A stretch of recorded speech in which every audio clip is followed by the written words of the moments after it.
We just started as trainers working out of the same space, and Tim was open to share the biggest bang for the buck that we can offer people. It's not just talking about it, it is the experience of it, because it does seem so simple. It's so interesting that we just always think that it needs to be a complicated answer to get it, when it's actually, it could just be. I love that term that you guys really have used and coined, which is reset. Easy enough, right? And engaging contralateral movement patterns. I mean, these are all things you can do sitting at a desk or in your, in line and things like that. So yeah, we're excited about it. We're trying to, the goal is to be able to create movement ambassadors is kind of how we've structured it. So for sure, just be present in your process in this very moment. What's up, guys? Thank you for joining me and welcome to the show. In this episode, I got a chance to chat with one of the brilliant minds in Original Strength. Dani Almeyda joins me on the podcast. Dani is the co-owner of Original Strength and the founder of the Women's Collaborative Movement. And she has been one of the OGs in starting this incredible system of strength and mobility. And I was excited to chat with her on her origins in Original Strength and her experiences in training. So we dove into the OS system, how training has evolved over the course of her career, as well as the mindset of why people stay in their comfort zone and how to branch out into new modalities. So the work she is doing with the Women's Collaborative Movement is amazing. And she's also shared the mission of helping the youth population by getting OS into the school systems in the country. So this was such a fun time, and I know you'll enjoy it as well. All right, we'll get right to the show. Thank you so much for joining me. I'll catch you on the inside. All right, let's have some fun. Dani, it's so nice to meet you. I know this has kind of been a long time coming, going back and forth a bit. So appreciate you coming on today. Yeah, it's nice to meet you too. I'm so happy to be here. Yeah, no, I said I've been a fan of Original Strength for a long time. I've got a chance to chat with Tim. I chat with Geoff. Huggy was my coach for a while as well. So I've known your crew for a bit, but haven't had a chance to meet you. I know you've been such a huge part of this. So I'm excited to have you on and really talk some shop with you. Awesome. Well, I'm excited. So how did you get into this role? I'm always curious about kind of the origin story. I know you were an athlete, you played volleyball a lot. But like, what was it about kind of this world of Original Strength? How did this get started for you? So I kind of got in right before Original Strength was Original Strength. So I was starting in a new area as a personal trainer, and I needed a space to train out of. And I had met Tim as he had a small space. So I had reached out to Tim and asked if I could train my clients out of his space. And next thing you know, he was teaching me things but it was a very just kind of a, hey, we work together. I see him rolling around on the ground and crawling and doing everything. So yeah, at first I was kind of like, you're a weird guy. Like, he is a weird guy. I still love him. He knows I would say that. He's a weird guy. I'm a little weird too, so it's okay. But yeah, so a strong weird guy though. Strong weird guy. Yeah, strong weird guy. And just so you know, I would tell him this to his face. So this is not a slant. But I was doing crawling and work with my personal training clients, unknowing of what Tim was kind of developing and going through at the time. So I was kind of doing my own stuff. And I think at that point he was like, oh, that's interesting. Like, you're kind of doing stuff too. And so he kind of brought me in and showed me how to do things. And I remember, he took me through some rolling patterns. And at the time, I think I might have just found out I was pregnant. And I guess it was right before then. But so I'm going through these rolling patterns, and I was a hot mess because I've had a lot of injuries in the past, and I was just kind of all over the place. And it's actually really interesting because now I am very fluid with my rolling patterns, and people are always like, I want to look like that. Like, how do I do that? I'm like, I did not start like that. But yeah, sorry, I rambled there. But basically, we just started as trainers working out of the same space, and Tim was open to share some of the things that he was doing and kind of was using me to kind of test some things on. And at that point, I remember Tim saying to me, like, he had given me his book that he wrote with Huggy, which is Pressing Reset. He had given me this ebook and I had read it. And I remember him saying to me, he's like, hey, people really like this stuff. Like, I think it could be like a certification or something. And that's really how I started getting into Original Strength. So I was in there since the beginning. Okay. I don't know if that answered your question. No, I think that's interesting. What kind of training were you doing when you got in? That was just kind of traditional kind of strength and conditioning type work of what you learn in the exercise science world? Pretty much. Yeah. Just pretty basic. I've always kind of leaned a little bit heavier towards calisthenics. And at the time I was also training outdoors a lot, and not necessarily ashamed to say, but I was definitely more at that time going on the more like the boot campy route. So not to some extent, like, I mean, I promoted my services as boot camp, and at the time that was the thing. Right. And I kind of was in that time really developing and learning as a coach. I was still kind of new in the industry, with a sports background. So, right, like most of my background came from being a college athlete and going through that. So Was your training when you were kind of coming up as an athlete, was it very boot campy kind of growing? Was that the experience that you had? I'm always just curious about that, because especially with people who have gone deeper down the rabbit hole of real strength and conditioning protocols, what their experience actually was like training as a child and then building up to an athlete. No, I wouldn't. I would say I've really experienced a lot of different training. Like as a high school student, I actually got trained by an American Gladiator. Do you remember that show? The American Gladiator show? Yeah. Which one? Thunder? Is that? Get out of here. Yeah. That's so awesome. Yeah. So I'm from Chicago, and her husband was a chiropractor in the area. And so she was a coach, and it was cool. I mean, it was a long time ago, but yeah. So I'm probably more excited than like a million people that would hear that, but I think that is so awesome. I was such a huge fan of that show. So. Oh yeah, it's super cool. So so I had some of that experience of like the more traditional like strength training, and then also like she had a lot of bodybuilding background, so which was very different from what I was doing as an athlete. And then in college, I'll be honest, our training program was garbage. So we really didn't have, it was a very small Division II school. So we didn't have anything really well put together, which probably led to a lot of the injuries that I sustained during college. But so we were kind of building some of our own, or we'd have a summer program that someone wrote up that we'd follow. And it was kind of a mess. What was it about kind of the field that intrigued you about going in as a career? I originally went to college to, I was kind of going down the route of either I want to coach like in sport, in my volleyball sport, or be an athletic trainer and personal trainer kind of at the same route. Right. Well, I decided I definitely didn't want to coach. I didn't like those hours in terms of being a volleyball coach. And I didn't want to be an athletic trainer because, again, I didn't really like that setup for me. It just wasn't what I wanted to do. And I spent plenty of time in the athletic training room. And so I went down the fitness industry, and I also worked in campus recreation. As kind of a more general, like running the facility, right? Like that was kind of the direction I was kind of going down. So I actually ran the rec facility for the college after I graduated.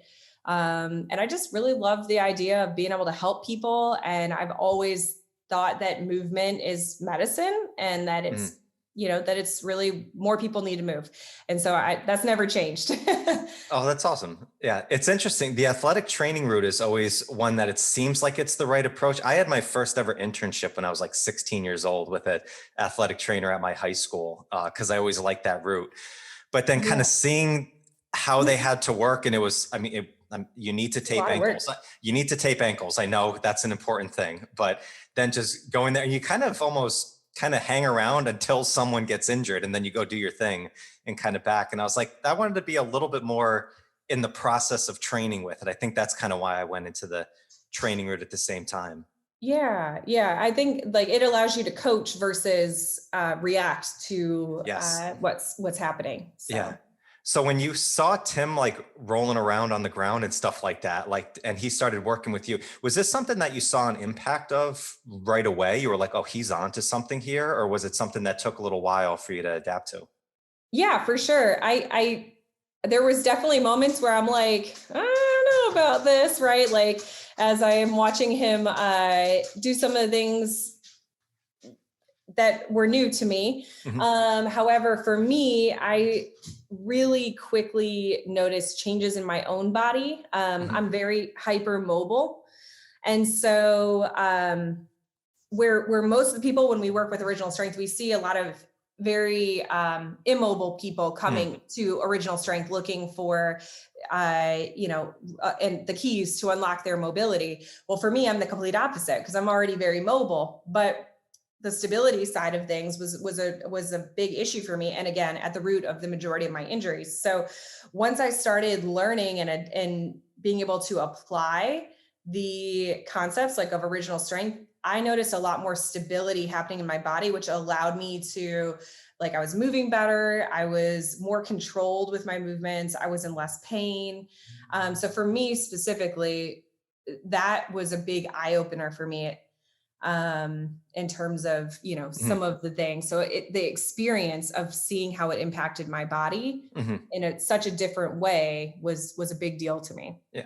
Did you see the impact a lot from other lifts that you were doing and seeing how it felt, or was it more kind of the everyday waking up and you just felt that different kind of that walking around strength more? I would say it's a good split of both. I mean, squatting wise, I've always been able to just drop straight down. And unfortunately I had this real sloppy drop with a bounce and a big, bang off your hip flexors and pop right up. Yeah. Yeah. And, and I could it was just bouncy. And now, pretty quickly right after, I noticed a specific ability to be able to stabilize and move with control through that whole squat pattern. And also with pressing, and push-ups, even just my shoulders would dislocate on a regular basis. I've had 2 shoulder surgeries. My shoulders would dislocate. And after years of volleyball, crawling has made a huge difference in my, and just the way that my shoulders move and the strength in general. So. Yeah, the interesting thing that I found from OS work, because I came from an FMS type background as well. And one of the things that I said, and I love FMS, I love the assessment work that they do. However, I also knew that I could cheat an assessment very easily, where it's you can make things look good if you have some athletic ability. The rocking and the rolling patterns were things that you can't cheat those. It's either you got it at that moment or not. So it seems like it was definitely one of those where whether you were coming in, super locked up and you were trying to unlock that mobility, or you had that hypermobility, but you couldn't control it. It was kind of really a truth serum for you with your body. And still to this day, I feel I can still, squat, ass to grass if I want to, but it doesn't feel the same. I know very quickly, no, I shouldn't be doing that. You need to get into the rolling patterns of it. So it really does seem like it's been that truth serum for people. For sure. I think it's definitely an eye opener for a lot of people. So when you guys got into all right, now we're going to make this a certification, program and stuff like that. What was that process like? Was it pretty simple to put that together, or did you see a pretty good result from it right away? Yeah. So, immediately we we had generated interest by, having a relationship with the kettlebell crew. So the whole kettlebell crowd, we definitely kind of tapped right into them right away. And we noticed a very quick growth right away. People were jumping on board. They were oh, I want to try this, because they hear about it, or just from some of the people we had involved. So we had a very quick adoption, especially with the kettlebell industry specifically, which I will say is a small thimble of the fitness industry as a whole, but I do believe the kettlebell industry just seems to be such students of strength, just as such a different audience. So they were really open to the idea of simple movements that they could do to really unlock things. I will say, and I've talked to Fabio Zonin about this, and I think I love Fabio. Okay, Fabio's fantastic. I just did my SFL with him, so he's my favorite person in the world right now. He's great. Yeah. But Fabio will admit, when he first was taught the resets by Geoff, that he was kind of there's no way this can work. Like, and actually we have a whole article from him about this because he really doubted it because it's too simple, right? Everyone wants like the complex answer and thinks it has to take a lot. And original strength is a very simple movement and very simple stuff. And Fabio admitted that like he thought this is too simple to work. There's no way. And then next thing you know, like Fabio's, utilizing the resets and it's making huge changes. And I think that we get stuck in that frame of things. We don't want things to be that simple, like we're always looking for these like complicated answers and all that. However, sometimes it's the simplest stuff that seems crazy that does the trick. That's the famous Leonardo da Vinci line, simplicity is the ultimate sophistication. It is. Right. Yeah. That's it. That's interesting from it. It's like, why do you think it was so, why do you think the kettlebell community just kind of got to this so quickly? Is it because it's the deep dive, like into the simplicity, like knowing it's like an inch wide, mile deep. So it was just kind of an intriguing that it was a different system that could unlock kind of new potential? Yeah, I think that they were seeing some of the changes in the ability, like the things that were happening for some of the people that were implementing original strength. Geoff's endorsement of the product, of the system, I think was a huge piece of that, right? People, Geoff is a respectable guy. He's super strong. He knows his stuff. And so that really, helped get people on board to at least start to learn. And then we, even still to this day, like for original strength, the biggest bang for the buck that we can offer people, it's not just talking about it, it is the experience of it, because it does seem so simple that, people really discredit not discredit, but just don't count on it and don't expect it to work until they try it and they see how much of an impact it makes. And I think what was happening is people were seeing so-and-so do resets in the middle of their certifications and then, hitting their goals and not being injured and feeling good. And then it kind of kept snowballing off of that. Yeah. It's so interesting that we just always think that it needs to be a complicated answer to get it when it could just be, I love that term that you guys really have used in coin, which is reset, where that's the one thing, a huge thing that I got from Tim when we spoke of how you already have all the capabilities that we have in our body. It's just unlocking them. And sometimes you just need to power down and just reset the system in order to do that. And it might take a little more time, to do certain things than others, but you're capable of doing it. But still, it's almost like that what the hell effect of like, really? Like, wait, no, this isn't supposed to work. And I've seen that from so many people in this type of system of getting into things like pressing overhead and having pain for so long, and then getting into just kind of like the plank rolls and the rocks and stuff like that. And then all of a sudden it doesn't hurt anymore. Like, it seems like there should be more to it than that. Right. So, we do our courses and we'll be sitting there and we take people through just one movement. And I'll start off having someone haven't been able to touch their toes in, 15 years, haven't been able to just reach down and touch their toes. And I take them through one thing and they're able to reach their toes, or they drop a significant amount. So say they get 5 more inches just from one thing. And sometimes that one thing is breathing or just moving their head up and down. And it's just like that. They're able to like touch their toes and they are just mind boggled, which is cool to see that buy-in happens so fast that they're like, did that just happen? So it is kind of cool. Wow. So you got this first kind of thimble. I like the way that you said that. It's like one piece of the community of health and fitness that kind of started the surge of it. After that though, like, was there an evolution afterwards of like, all right, now we've got this community down, but there's a lot more people that could utilize this and work with. What was that process like after you kind of got through the original early adopters into the next groups? Yeah. Okay. I would say hard. Yeah. Because I think we're, let me ask, was there a specific target that you were going to afterwards? Was it a different type of coach or trainer, or was it more general population? Or? Yeah, I think we were kind of trying to get more into the general like strength and conditioning coaches. So, from more of a performance perspective. So we had done a lot of work with some of the different professional teams and higher level college programs. And so we were kind of trying to go down that range, also at the same time working in the healthcare industry. So working with more physical therapists specifically. And I will say it's been a challenge to,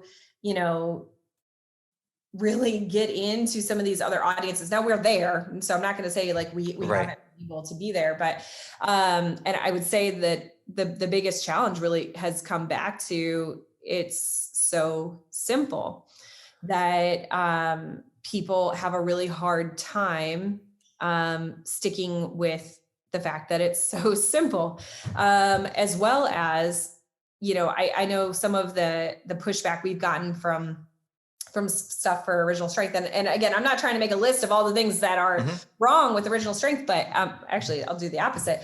But, I think people think, oh, I don't have time to lay there and breathe. I don't have time to get on the floor and move my head around or to roll. I don't have time for that because I have to get my workout in. I have to train, whatever it is. The problem is then that same person will be foam rolling for 45 minutes. However, I know if I were able to have 5 minutes with them to do some resets, that I can completely remove the foam roller or allow them to just foam roll because it just feels good instead of foam rolling themselves into pain. And sorry for all of you listening that are like in love with your foam roller and you spend 2 hours on it. But yeah, I don't know that I really answered the question, in terms of where we went from there. I mean, we've been kind of just pulling into different audiences, especially as our leadership team has grown. We have some different people that kind of specialize in different areas. So like currently we're working on getting original strength into the education system, and not so not just to PE teachers, but to teachers to teach their students that want to teach the teachers that movement impacts the way that we learn. And so to help regulate their students and to create a stronger classroom setting, we can teach the teachers how to allow their students to move more during the day instead of keeping them sitting still and not moving and doing all those things. So that's something that we're kind of in the process of doing now as well. I freaking love that so much. I'm so excited to hear that. It is because if you were going to really change from things, that's always an interesting thing when we talk health and fitness, right? It's like, I just came from a weekend. I was at the SFL for Strong First in Chicago. Unbelievable time. Like we had a great time, but it's so funny that as soon as I got back to the airport after spending a whole weekend with 90 plus people who are all healthy, they're all fit, we naturally in our mind think that everybody's doing this, like everybody's staying healthy, everybody's staying strong and fit. And then all of a sudden you look around and you see the general population and you realize, no, we got a lot of work to do. And it's like, what do we do about that? Going to kids and inspiring them from that early level, that is really I think the best possible way to do it. I know Kelly Starrett was doing a mission for a while of trying to get standing desks in every school in the country, for a bit. I don't know where he's at on that mission, but it seems like you guys have a very similar objective on that. And I think this is it seems like a perfect system to do it too, because it really requires no equipment. And like, it's somebody that anybody can learn, and to teach kids how to properly, use their head in some neck rolls and some breathing patterns. It seems only logical that this is a great step. Easy enough, right? And engaging contralateral movement patterns. I mean, these are all things you can do sitting at a desk or in your, in line and things like that. So yeah, we're excited about it. We're trying to, the goal is to be able to create movement ambassadors is kind of how we've structured it, so that they are not only, taking care of themselves, but also they can bring that home. When your kid starts moving more and understands more, they can bring that to their parents.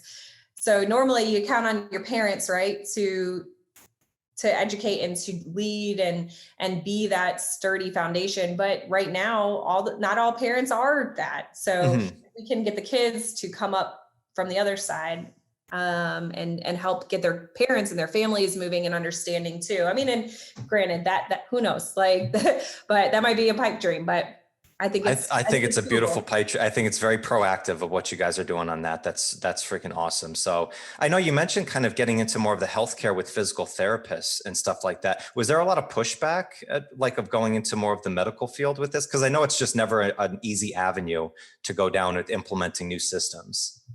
So not I wouldn't say pushback. Like we've gotten in with a few larger hospitals. So like Johns Hopkins has been incredibly supportive of everything we've done with original strength. We actually at the beginning of COVID, Johns Hopkins, Tim and I got to work with Johns Hopkins to create the COVID rehabilitative program for anyone that had been on a ventilator, which was super cool. Wow. So that got distributed like literally all over the world. And there are people like following this protocol that we got to help develop, which is awesome. And so that was really cool to be able to work with Hopkins in that way. Georgetown, we went out there and did some stuff there, as well as at some other schools like out in California. I think there is it can be a challenge in that, original strength currently, a lot of our research in terms of it depends. Let's just say it depends. So it sounds like a lot of people, there's a lot of people out there that need like scientific proof of one specific study that points them in the same direction and says, this is what to do. Well, we don't really do that regularly. Now, I know there's a lot of research that shows diaphragmatic breathing is important. Stimulating the vestibular system is important and can do so much, right? These are all important things. Contralateral movements can help with 10 million things, right? Studies and all these things, but nothing that packages it all together. And for those that are not as open-minded, need sometimes to be told exactly what to do. And yeah. It is. It's so interesting because usually with science, especially with this type of stuff, once it's actually printed and out, a lot of it's outdated anyway. There's new stuff that's coming down the pipeline anyway. So, yeah. I mean, it's like, this is such I can see where the kettlebell community got into it so much, because it's very much of let me try it, see how it feels, and it's going to go from there. And once you try and do some of these things, all of a sudden you feel better. Well, you don't question it that much anymore if you're feeling, better from there. It is always interesting in the medical field on that. That's why I was curious about that. Yeah. Those that use it are just doing amazing, and they are really rocking it. I would love to be able to tap more into the medical community for sure. And we're working on that. It'll be cool to see kind of where things go. We have a clinical course that's specific to healthcare providers, that's separate from our general courses and things like that too. So there are lots of avenues, and we are continuing to still grow in that area. It's going a little slower than I would like to see. Okay. Now I know, do you only focus with clientele and work of doing OS? Do you add other modalities and tools into your training with people? Because I know when I talked to Tim, that was a big thing that he really focused on, is just doing OS and then doing some tests of some different things to make sure his strength is there. And I think that's really admirable, but I know that's not the only way sometimes to do it. Yeah. So I apologize if you just heard my computer beep, but yeah, I think I do use other modalities. However, everything that I look at, I'm coming from with a very specific lens. And so I think that's kind of what original strength is really, really good about, is helping an individual to develop this lens at which they see movement and they see a person move through. And so while I use other modalities, I always am going to come at it with the lens of kind of our three pillars, which is going to be, breathe with the diaphragm. So diaphragmatic breathing, engage the contralateral movement pattern, right? So engage the gait pattern, and then stimulate the vestibular system. So I'm always going to be finding ways to do those three things in every single session that I'm in a client or I'm working with a client. Now, there are times where we might I tend to be a little bit more, I don't want to say the word functional because now functional seems to be such like a terrible word to use. Yeah. But, Bosu balls and bands and everything else in there. Yeah. That's not what I mean. But I tend to look at things from a more functional lens in terms of like, how will this impact them and how will this go into their daily life? So modality specific, like, I don't know if you mean other training systems or if you were referencing like, do we use, like I use kettlebells, we use barbells, we use sleds, battling ropes and Indian clubs, maces. I mean, so I'm using all of these things and so is Tim. So I'm curious of what he said, but so we're using all of those things when we're implementing any work that we do with our clients. Oh, perfect. Yeah. No, I think Tim said that from a personal perspective on that of what he focuses on. It's the reason I ask, because I always think this is interesting, is, from doing work with FMS, I would see a lot of people who would get so deep down the rabbit hole of corrective exercises and only focusing on that. And it's like, it's the same thing. I think corrective exercises, setting a foundation is important. But then the next layer, once you have that down, is get strong, do these other things, challenge yourself to keep these things going and solidify that foundation. And it seems like some people who you get into a corrective exercise and you feel like that works really well. It's like, okay, well, once you get that down though, there's other things that you can do on top of that to build on that as well. So it's like, don't only put yourself into one lane at a time, because that could be, you'll hit a ceiling relatively quickly if you just do that. I used to see people do that with FMS band work and core activation. It's like, all right, cool. Your core is activated now. All right, let's get some strength work in here and build and solidify it on top of that. Yeah, for sure. Yeah. I think you just look at each individual and figure out where they need to go and be open-minded in terms of there is no one way to do everything for anybody, right? Like if you're stuck in the route of thinking this is the only way, like you have to really question what you're doing. And I think that's really important to remember too, as a coach. Right. Now, one of the other things you've really built up, I've seen, is the women's collaborative movement that you're doing, which I know what I loved about it is that you brought in, I believe, a lot of different modalities than just strength, yet OS, but I believe you had, work with running, you had, nutrition in there as well. What was the motivation and really the inspiration behind putting this together specifically for women?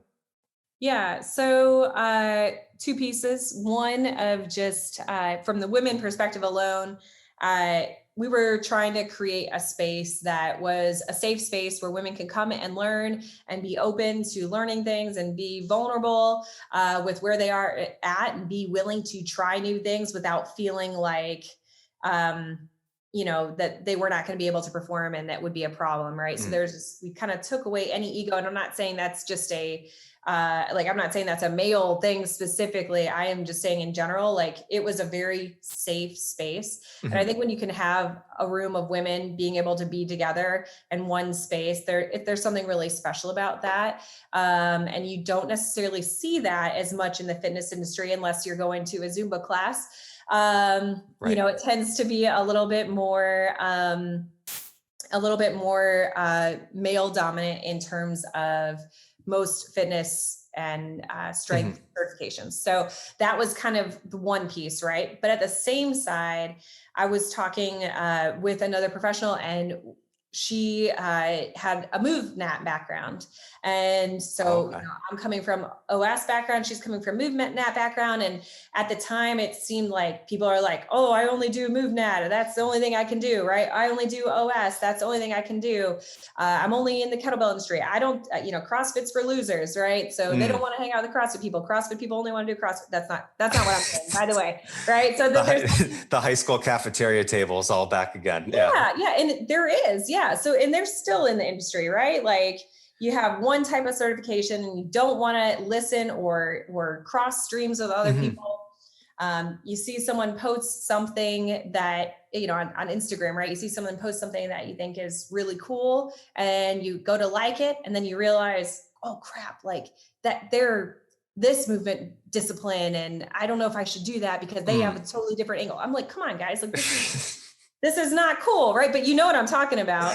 I do. I do. It's, and I hate the term zealot out there, but where do you think that comes from though? Is like, do you think that it's just somebody found something and it helped them so much that they think this is the only way? Or do you think it's coming from someone else? Going into the psychological side of the podcast now. I do think sometimes you find something that works for you and you just believe in it so much that you love it and you don't realize that you've shut out any other possibilities. Like, I think there's a complete innocent side of that.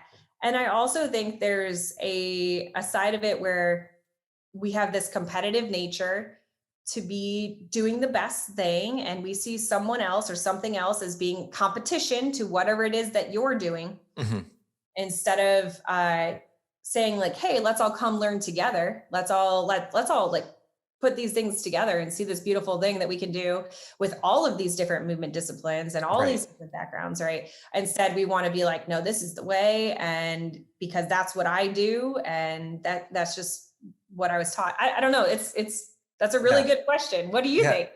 Well, I think it's we get into these subcategories, right? It's like, what is everybody trying to do, right? We're trying to improve life. We want to live stronger, live healthier. And if we look at that, like I saw this women's collaborative that you're doing, I was like, oh, there's a lot of different modalities. This is focused on getting better. Like, it's not about getting better at CrossFit or getting better at kettlebells or at OS. And there's certainly different modalities you can do with that, but it's almost kind of like, oh, I'm going to an English college or a history college. It's like, no, you take those courses while you're there to get a rounded education so you can build everything up. It's like colleges or education, they don't promote themselves as just that. There's some specialties. I get it if you're going to, medical school and stuff like that. But I think in health and fitness, it could be ego maybe, but everybody builds their tribe a little bit. Like, there's always community, which I think is very important. And I feel like I have seen it get better. Like, that's what I'm excited about. Like, I've seen from beginning of this, like 15 years ago to like this last event that I had, it seemed at almost a split 50-50 down of, men and women coming together as coaches, which I was like, oh, this is freaking awesome. This is great. So I don't know. It does seem like it's getting a little bit better. I agree. I agree.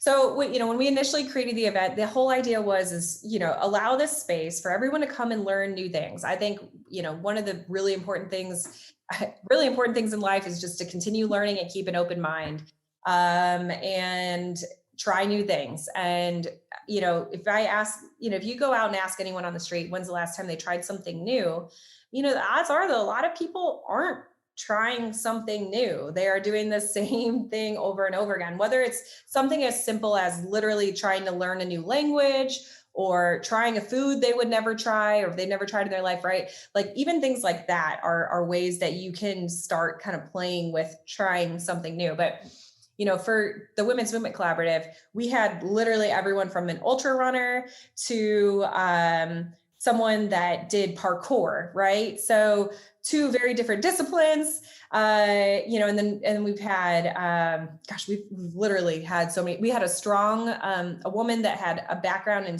I'm going to say strongman training, but like we taught women at this event how to rip apples in half. Yes. Awesome. Yeah. And we worked on like grip strength using different carries, like instead of, using the handle, using grip straps, and it was just like, when are they going to get to try something like that? We did acro stuff. So partner, like acro, different positions, and it was just like, again, when are you going to get to try stuff like that? Right. You just got to learn. If you liked it and it sparked something new in you, you can go and explore it. But the idea is we're just going to keep an open mind, try things and see what happens.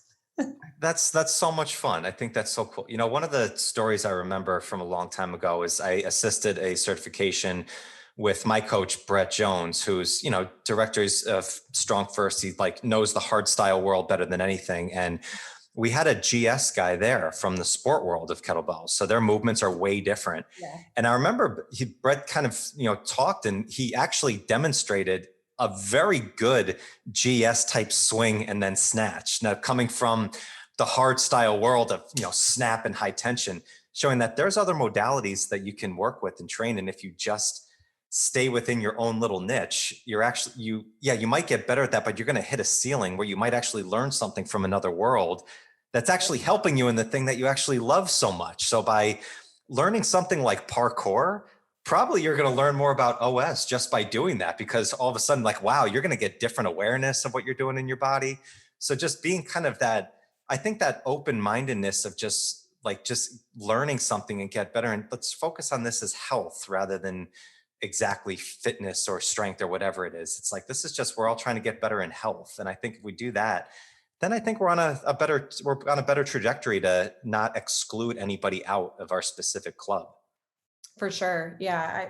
There's room for everyone. And like you said earlier, like we're all in it to help people, right? And help people move better, get stronger, whatever it is. But like, and actually I've heard, I go to church and I've heard my pastor say this before too, is like, if like even churches are competitive with each other, which is silly, right? But there's a lot of people in this world and there's not a lot of people that are moving. This is, looking from our industry, like there's not a lot of people that are already moving, right? There's a lot of people that are still like untouched in terms of gaining strength and work, just being introduced to the fitness industry at all, right? So there's room for everybody. Like even if we had 10 gyms, all different styles of training, we would still not have enough gyms in this one little community, right? To be able to actually support the entire community. Like there's room for everybody. Like if we're all trying to help and do the same thing, like we're all on the same mission, trying to help get people better and feel better and realize how strong they are. Like there's room for everybody because we need more. That was so interesting. I had a conversation with somebody last weekend about that, where it's like, it got to that point of like, getting into, people need to learn how to lift and do this and get the right technique. And I'm all about good technique with stuff too. But I was like, if we just keep harping that you need perfect technique on everything, a lot of people are just going to think that they can't do this. It's they also don't care. Like they just don't give a shit. Yeah. It's like, yeah, it's it's kind of fun at an event. You're with different coaches. We can kind of go into the goofy details of everything, but it really doesn't matter to the vast majority of people. Like they want to feel better. They want to, help people. So a lot of the deep jargon that you have at these events, it's like, if we tone it back, like we're going to help a lot more people. But it's like, also, I think if you just stick with one modality, if something pops up in life where you can't do that, like if you have an injury or you have an ailment or a sickness, I know you've recently gone through some interesting personal stuff yourself with some injuries, which I'd like to ask you about. But it's like, if you can only do one thing, but all of a sudden something happens and you can't do that, like you don't have another avenue to get this energy out, from there. So it's like, and I know you recently had some, a little bit of a scare that's going on that kind of changed some things up from there. What's that experience really been like for you? Yeah. So specifically, a little over a year ago, I had a cancer scare, breast cancer. Fortunately, was not diagnosed with cancer, but found out that I had the breast cancer gene. And it took like several months to kind of go through and all these tests and biopsies, right? And so my brain was already kind of starting to like be a little overwhelmed. And I was very grateful at that time, especially for Original Strength and the idea of being able to press reset, because that's how I got through some of the really tough areas for sure. But yeah, I had a mastectomy in February, a preventative mastectomy. And so, like it shut me down from being able to do a lot of things for a while. Right. So you can't, there's a pretty intense surgery. So, yeah.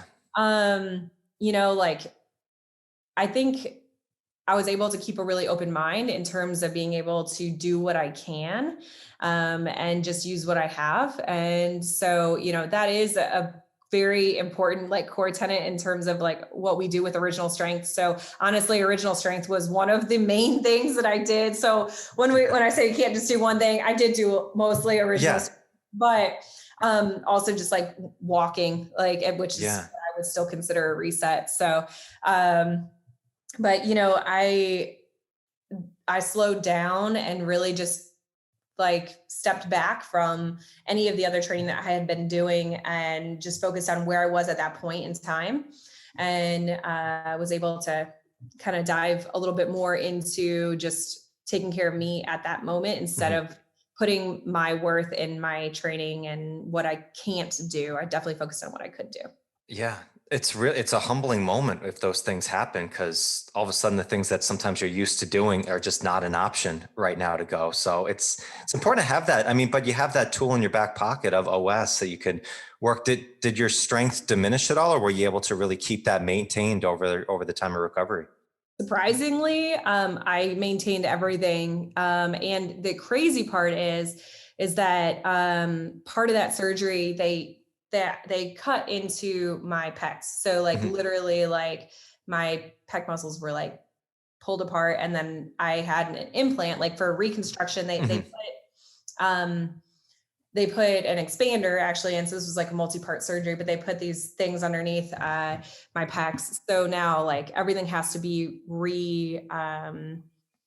kind of reconnected and put back together. And yes, there was painful, but I really didn't lose the strength that I thought. Like I really thought I wasn't gonna be able to do like a single push up, to be honest. Like I could, like after I healed, I had to wait. But the one thing I noticed the biggest like change on is pull ups. So her hanging is like the one thing, but it just doesn't sit right with the implant. So it's actually an implant issue.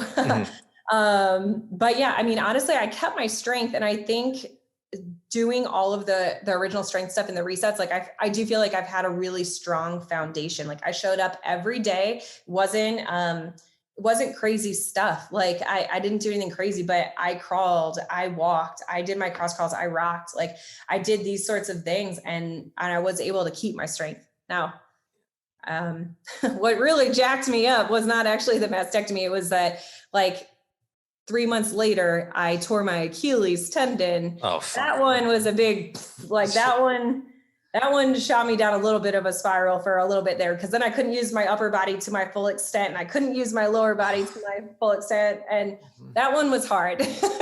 But you know what? I did what I could with what I had. So I don't know. Yeah.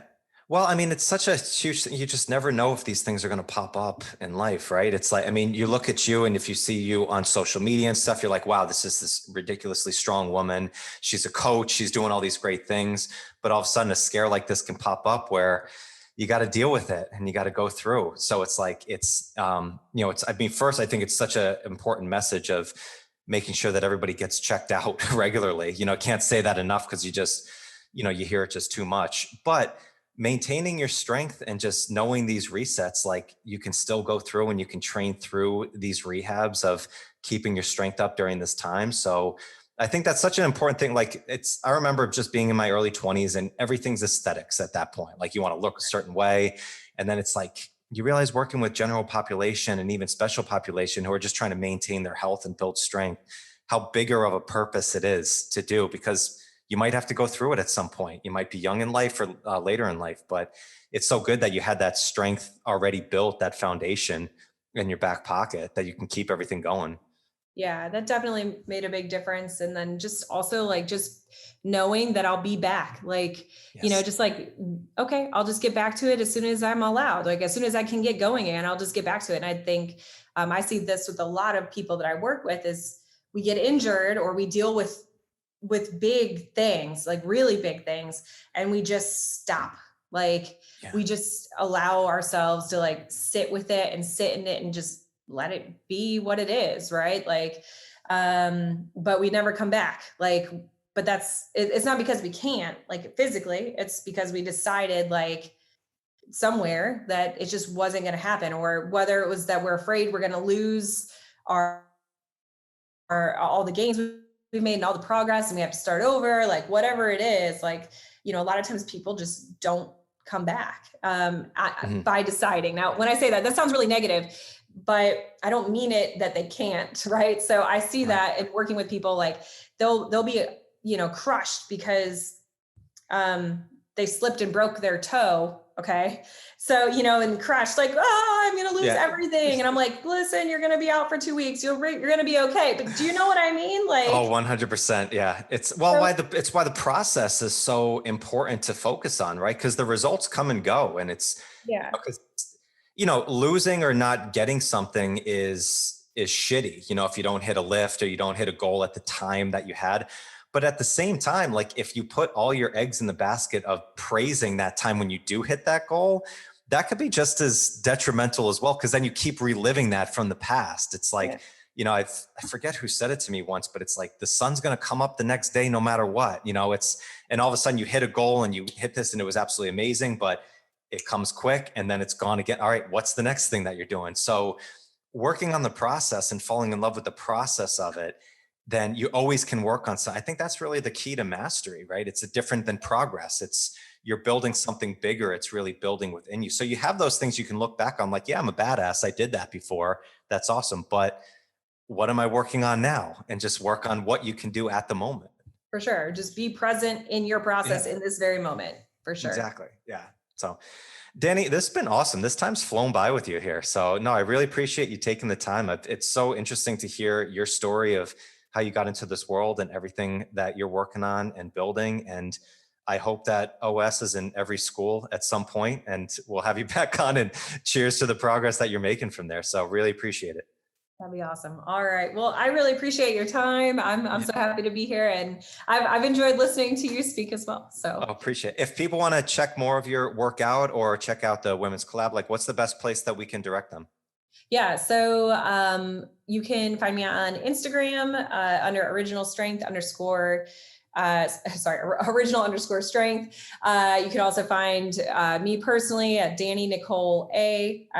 We've got tons of websites. So originalstrength.net or Original Strength Institute, which is our gym. Any of those, I'm happy to answer questions if you or anyone has them. So perfect. Awesome, Dani. Thank you. So thank you, everyone. Go check out Dani's work. I'll see you on the next one. Bye. Thank you so much for joining me today. If you like the show, please give it a 5-star review, give it a thumbs up, all that good stuff. And if you want to get the inside scoop on all new episodes coming up, behind the scenes insights, and free training resources, then you can join the Strength Connection private Facebook group now. Just go to Facebook groups, type in the Strength Connection, and join in. Also, don't forget to subscribe. See you soon.